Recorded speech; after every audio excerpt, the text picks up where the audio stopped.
La transparence dans la chaîne de valeur minière implique une identification plus précise des détenteurs réels des sociétés. Dans ce cadre, un atelier d'information a été organisé à l'intention des membres de la Chambre des mines du Burkina portant sur l'obligation de déclarer et de mettre à jour le registre des bénéficiaires effectifs. Cette initiative vise à harmoniser les pratiques nationales avec les standards internationaux et à contribuer à la confiance dans le secteur. Avec le message de bienvenue qui nous dit bienvenue sur le registre électronique des bénéficiaires effectifs et on a la possibilité de se connecter. Donc, on se connecte quand on a déjà un compte. Et si on n'a pas un compte, on doit le créer.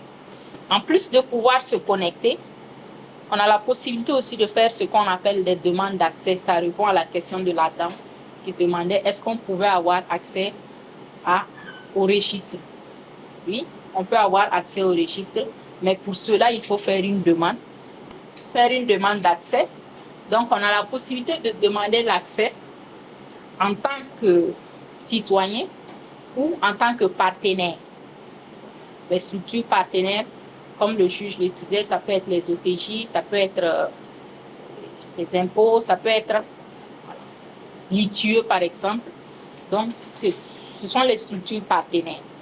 Et je peux aussi venir faire une demande d'accès sur, par exemple, ma propre structure pour voir même si je suis à jour ou pas. Mais normalement, à travers mon compte, je le vois déjà.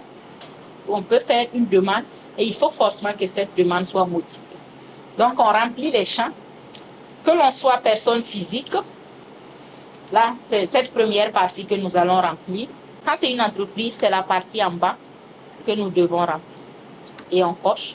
Quand on est un particulier, c'est simplement ces informations qu'on remplit. Nom, prénom, adresse mail et puis numéro de téléphone. À votre place. Donc, le moyen le plus aisé et facile qu'on a pu trouver, c'était de faire signer cette autorisation par le représentant légal et le scanner et le joindre. Mais déjà, c'est un document qui est disponible. Alors, je dis que le représentant légal, peu importe où il peut le télécharger, le signer, vous scanner et vous l'envoyer. Donc, je pense que ça ne pose pas véritablement. Dès qu'il scanne, peu importe qu'il soit là ou pas, il peut le scanner, signer. Et il peut l'imprimer, du moins signer et le scanner en dessous. Donc, je vais prendre un exemple. Donc, que ce soit en majuscule ou en minuscule, ça passe. Que l'on pense à mettre les tirets ou pas, ça passe. Donc, comme c'est une codification, le logiciel comprend la codification du numéro RCCM normalement. Donc, je prends un BFOUA.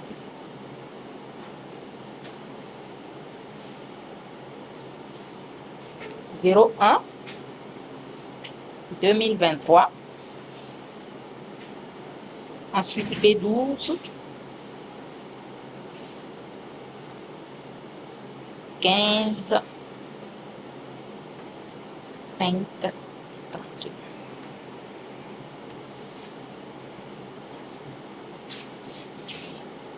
Donc, ensuite, je mets un numéro IFU.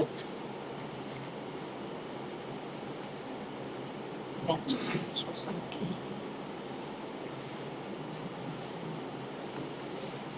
Donc, si ces informations sont correctes, j'appuie simplement sur le bouton « Poursuivre ». Mais il peut arriver que le déclarant, puisque c'est une déclaration, c'est vous qui connaissez votre bénéficiaire, c'est vous qui avez supposé avoir les bonnes informations. Donc, vous pouvez persister pour dire que les déclarations que vous avez données, c'est des informations avérées, des informations qui sont exactes, il n'y a pas d'erreur, voilà, il n'y a pas d'omission.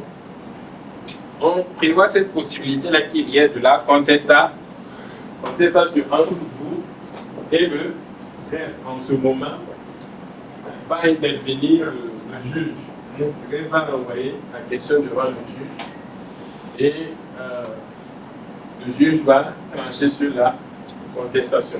Mais pour ce qui est ici, là, c'est beaucoup plus les bénéficiaires effectifs des personnes morales, voilà, et construction juridique. Et tel que on l'applique aujourd'hui, ce serait difficile pour nous de recevoir la déclaration de bénéficiaire effectif d'une assurance vie. parce que déjà le formulaire n'est pas aussi adapté à ça. C'est beaucoup plus les sociétés.